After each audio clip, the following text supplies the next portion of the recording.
აი შეხედეთ, მაგარია. სმაილის რატო გააკეთე?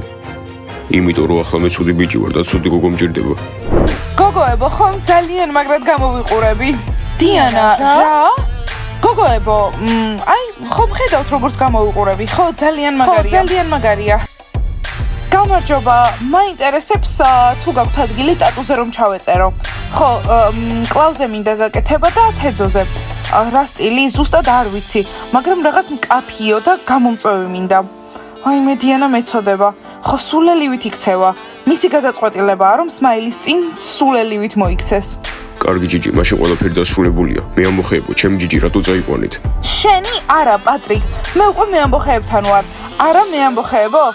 ჯიჯი, საკმარისია, დაუბრუნდი შენს პატრიკს, აქ ჩვენ სხვა საქმეები გვაქვს. კარგით, მშვენიერი, ხვალ მოვალ მაშინ. გოგოებო, ხვალ მივდივართ ტატუს გასაკეთებლად. სმაილ, ახლა ვის ექნება მეტი ტატუ? ვინ არის ყველაზე მაგარი? მაგარი არ ხარ, უბრალოდ ბავშვივით იქცევი. რა? სმაილ, დამიჯერა, შენ ამ სკოლაში ერთადერთი მაგარი ადამიანი არ ხარ. მეც ძალიან მაგარი ვარ. არა დიანა, უბრალოდ შენ თავს დაცინი. კარგი ბიჭებო, შეეშვით. ახლა მაინც იმ გოგომ უნდა დამირეკოს, რომელიც ძალიან მაგარია.